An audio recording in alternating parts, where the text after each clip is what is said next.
Para surpresa de zero pessoas, o julgamento de ontem, que envolvia o Felipe Martins, né, que via lá a admissibilidade da aceitação da denúncia de todo mundo por golpe de Estado, que, claro, todo mundo foi tornado réu. Mas isso nos espanta? Não nos espanta. Para mim, foi um teatro mambembe de péssima qualidade, de péssimo gosto, do jeito que eu costumo falar aqui sempre.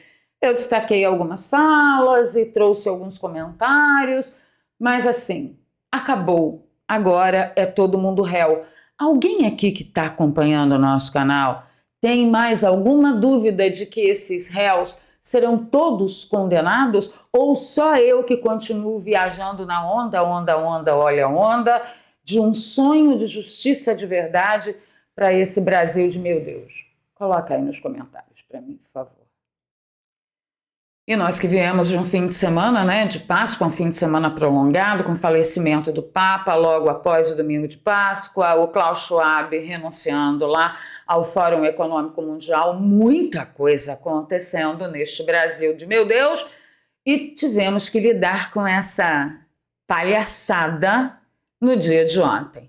Fica comigo até o final do vídeo que a gente vai conversar sobre isso e eu vou trazer algumas pinceladas de alguns raciocínios que rolaram na rede social, mas eu vou evitar aqui emitir minha própria opinião, porque vocês sabem, né? Motivos óbvios. Os motivos são óbvios, é uma obviedade. Então eu vou pedir seu like logo agora no início do vídeo, que faz bem pra caramba pro canal. O compartilhamento nas redes sociais e nos grupos de Telegram e Zap ajuda a nossa voz a chegar mais longe. Se você é novo por aqui, se inscreva no canal e ative o sininho. Se você já é de casa, você já sabe o que fazer. Eu espero que todos vocês tenham tido uma excelente Páscoa na presença do nosso Senhor Jesus Cristo e emito aí os meus sinceros sentimentos aos católicos admiradores do Papa. Vamos para as notícias. E tudo começa, né? A gente tem que comentar na absurdidade que os celulares foram lacrados. Celulares de advogados foram lacrados ao adentrarem na tal da audiência. E a OAB disse que estava alegando que o STF estava ferindo prerrogativas ao lacrar celulares de advogados. Gente, veja bem, não é a OAB que alega, quem alega é a Constituição Federal. E a gente tem que lembrar que no julgamento de Lula, onde o juiz, né, o Sérgio Moro dizia, não quero que você deixe filmando, o Zanin subia nessa manca, rodava a baiana. Agora vejam isso, brava gente, é o Zanin que imputa lacração de celulares dos advogados na audiência. É uma justiça que ninguém nunca viu igual. E eu destaquei aqui uma fala que foi a que mais me chocou do advogado, um dos advogados da bancada de defesa do Felipe Martins, que é o querido, impecável Dr. Sebastião Coelho. Vamos acompanhar com a gente. Ah, claro. Claro, lógico, tem que ficar travado, né? Sempre assim, gente, desculpa.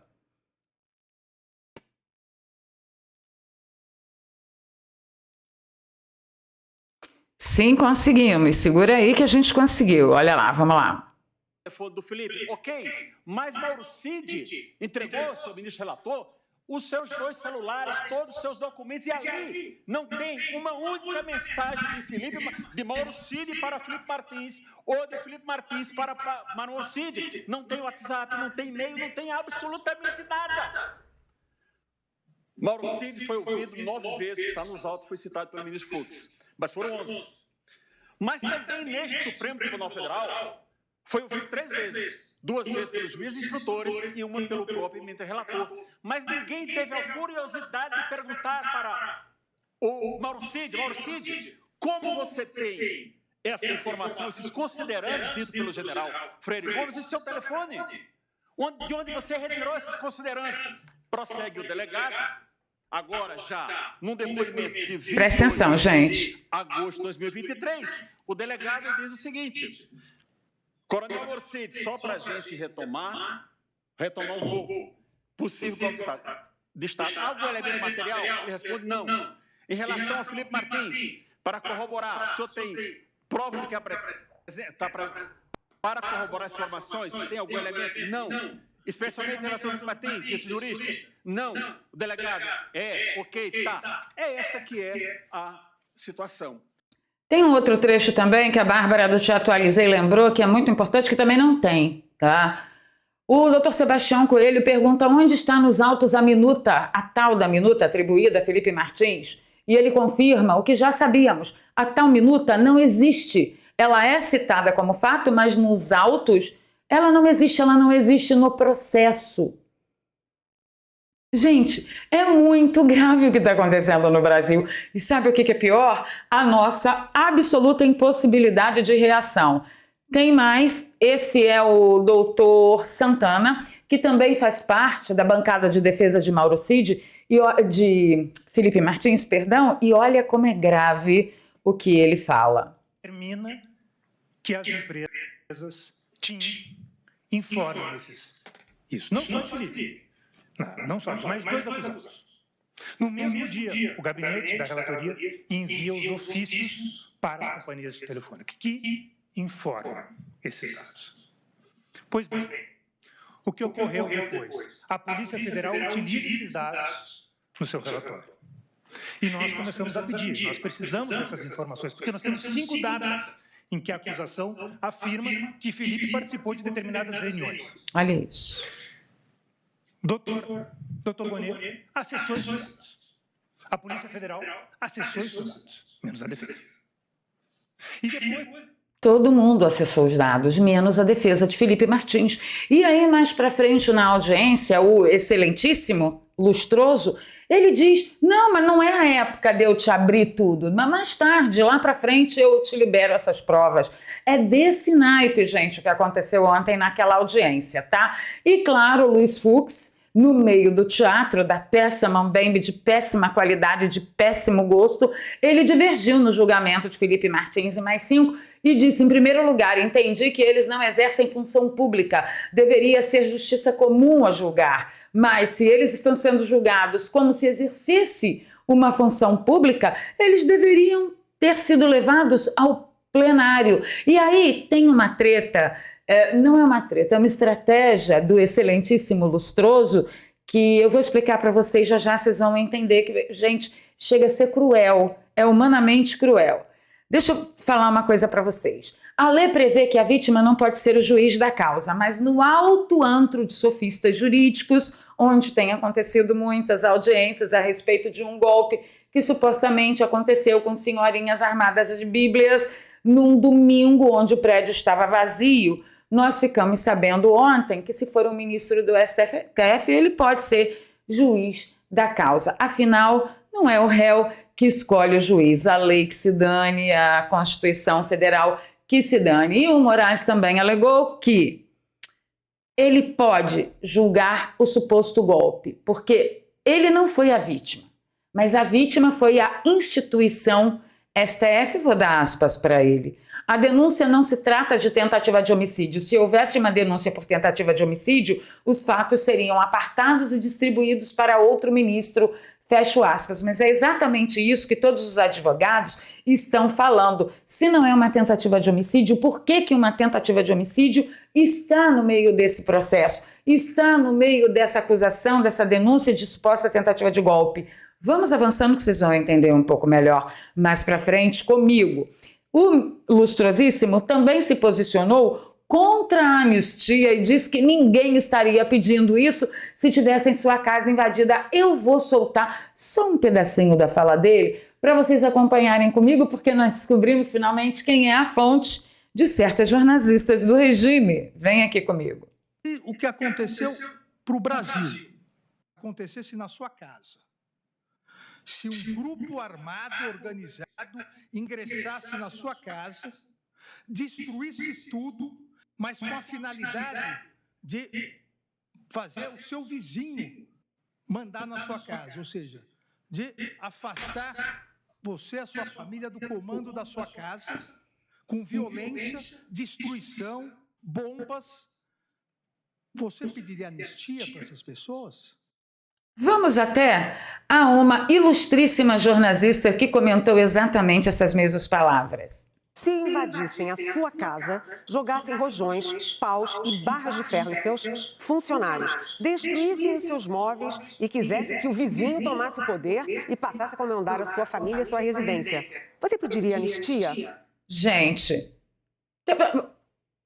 deixa aí nos comentários para mim o que você acha, porque eu não consigo comentar, porque se eu abrir a minha boca, eu firo aí a minha segurança jurídica nesse país democrático de meu Deus. O resumo da ópera da audiência de ontem, na minha humilde opinião, foi o seguinte: fecha o olhinho e imagine a seguinte cena.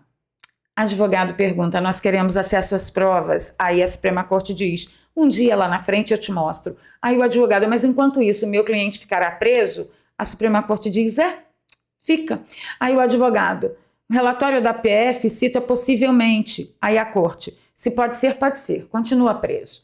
Aí o Fux: eles não têm foro privilegiado para ser julgado pelo STF. Aí a Corte: nesse caso nós decidimos por unanimidade que sim. Ou seja, já está decretado condenação de todos por crime longitudinal, que envolve todo mundo, mesmo que todo mundo não tenha quebrado a cadeira, nem relógio, nem feito cocô em cima da mesa do ministro Alexandre de Moraes, entre outras cositas mais. Está decretado, gente, vai ser todo mundo condenado. E aí o Paulo Figueiredo ainda fez uma ressalva que eu achei inteligentíssima, aliás, minhas reverências, né, ao Paulo, que ele diz o seguinte: opa, o advogado do coronel Marcelo Câmara, doutor Eduardo Cantz, acaba de revelar na sua sustentação oral no STF uma informação que, até onde sei, não era pública. Houve uma reunião entre Jair Bolsonaro e Alexandre de Moraes após o fim das eleições de 2022 na casa de Ciro Nogueira. Teria sido com este propósito, segundo o advogado, o tal monitoramento do então presidente do TSE.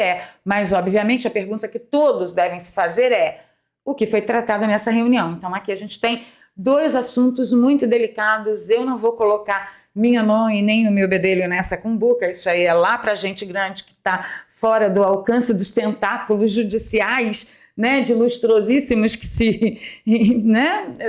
se entronizaram aqui no Brasil. Então, eu vou deixar isso para a gente grande, mas eu só queria registrar essa percepção do Paulo Figueiredo. Eu concordo com ele que será que foi tratado nessa reunião, e esse monitoramento foi só para esta reunião. Deixa aí nos comentários para mim, você tem mais alguma esperança que alguma coisa possa sair aqui do Brasil? Porque eu só olho lá para fora. Já aviso a vocês, eu só olho lá para fora. Vamos continuar. E aí, claro, no final do dia, o STF, magnânimos, decidiram por unanimidade, é por isso que eles querem isso na primeira turma, tá? A turma, por unanimidade, verificou estarem presentes os requisitos e recebeu a denúncia oferecida pela PGR, mesmo que, por exemplo, a tão falada e famosa minuta do golpe não esteja nem arrolada nos processos. Não temos mais o que falar, certinho. E aí, a BBC News, ela colocou uma manchete perfeita, olha só: a primeira turma do Supremo Tribunal Federal tornou réus mais 6, presta atenção, ex-integrantes do governo Jair Messias Bolsonaro. Porque são integrantes do governo, que não possuem nem foro privilegiado, mas isso eu já malhei em ferro frio bastante aqui. O mais importante é você entender a estratégia. O que foi julgado ontem não foi o Felipe Martins, a gente seguiu a tendência a dizer: o julgamento do Felipe Martins e tal, mas não foi. Foi o julgamento da admissibilidade de recepção da denúncia de uma turma que eles estão tratando como segundo escalão de administração do golpe, tá? E qual foi a estratégia do STF? Colocar esse pessoal também como crime longitudinal junto com o processo do suposto golpe de Estado, tentativa de golpe de Estado. E eles conseguiram. E aí, como todo mundo é longitudinal, crime longitudinal, se a mais alta corte desse país resolver prender as árvores que estavam presentes lá, crime longitudinal, as árvores também, e o oxigênio também, as nuvens também. Quem você não vai ver preso por estar lá é, por exemplo, aquele fotógrafo, né, daquela mídia específica que recebia muito dinheirinho da USAID. Lembram? Pois é. Ele você não vai ver preso. Mas os restos todos, Qual é o parâmetro? É bolsonarista? Esteja preso. Você estava lá no 8 de janeiro, antes do 8 de janeiro, era ligado ao governo de Jair Messias Bolsonaro, esteja preso. Não era. Você pode até ter estado lá dentro. Mas aí a gente vai arrumar uma desculpa para vocês. Tá difícil, tá? E aí eu tenho que falar da volta de Hugo Mota, né, que está de volta aí, e todo mundo ansiosíssimo para Hugo Mota começar a presidir as sessões para que nós pressionemos a votação da urgência do PL da anistia. Mas você pode ficar sossegado, porque parece que a nossa pressão vai ter que ser direcionada toda para Altineu Cortes, o vice-presidente da Câmara, porque Lula, com o advento do falecimento do Papa, ele quer 3 poderes no velório e deve convidar chefes do Congresso e do Supremo para Roma. Vocês acham que Lula vai convidar o Mota para dar um pulinho em Roma, para estar presente lá no sepultamento do Papa? Não, Hugo Mota será intimado, caia fora disso, porque agora Bolsonaro, como réu, ele é integrante do PL da anistia. E, obviamente, que o Executivo e o Judiciário se unirão para impedir que Bolsonaro seja anistiado por causa só disso aqui, ó. Saiu mais uma pesquisa dizendo que Bolsonaro venceria Lula no segundo turno se a eleição fosse ontem, dia 22 de abril de 2025. E lógico que eles não pretendem permitir que isso aconteça, não com a aquiescência deles. Então, assim, tá tudo muito difícil. Eu não vejo a hora que a Lei Magnitsky se instale aqui com força e com vontade, exploda na cabeça aí de certas pessoas, da mesma forma que explodiu na cabeça do presidente da Colômbia, que agora é persona não grata, está proibido de viajar para os Estados Unidos. Ele que nem gosta, né? Nunca gostou mesmo, falou que era melhor ir para a Europa. O coitadinho, se soubesse descobrir o poder da Lei Magnitsky, ele não ficaria tão serelepe, não é mesmo? Pois é. E aí, para encerrar, eu ontem, li uma notícia que as pessoas aqui no Brasil não poderão se aposentar até 78 anos. Gente, é tão grotesco o que está acontecendo no Brasil, o que este governo está deixando para a herança futura, que é enlouquecedor. Por isso que eu digo a você precisa ter uma renda extra. Se você está desempregado, é um momento de você se virar nos 30 para poder investir num curso que te ensine a levantar uma graninha pela internet. Eu sempre digo por aqui, depois do advento da internet, só existem 2 tipos de pessoas no mundo. A que faz dinheiro com a internet e a que consome o que se faz na internet. Você pode fazer parte do grupo da turma que faz dinheiro com a internet. Eu me sustento há mais de 10 anos com dinheiro pela internet, meu trabalho é o jornalismo, mas existem outras formas de você ganhar dinheiro pela internet e tem um módulo no curso do meu amigo Daniel Alvarenga que não te ensina só a ganhar dinheiro pela internet, mas te ensina a ganhar em dólar pela internet sem precisar sair do Brasil e sem precisar falar inglês. Para você ter acesso às 3 aulas gratuitas que nós separamos para você, é só você acessar o link que está na descrição e no comentário fixado e você vai ser direcionado para um grupo de WhatsApp onde você terá as aulas liberadas para você entender melhor do que a gente está falando. Então não perca tempo. A coisa vai melhorar, mas antes de melhorar, vai piorar demais, porque nós estamos numa fase deste país que eu reputo por uma fase muito, mas muito obscura. Ficando por aqui, pedindo seu like, seu compartilhamento. Se você gosta do meu trabalho, aqui tem um Pix, é doar@valeria@gmail.com. Nós, canais pequenos, precisamos do seu apoio como nunca, tá bom? Porque Shadowban tá aí para todos nós, né? Inclusive para nós, canais pequenos, que não conseguimos crescer. Então, não se faça de rogado, leve em consideração a sua generosidade quando você pensar se você for apoiar o nosso canal ou não. Estou pedindo seu like, seu compartilhamento, encontro com vocês nos comentários. Tá difícil, gente? Não tá fácil.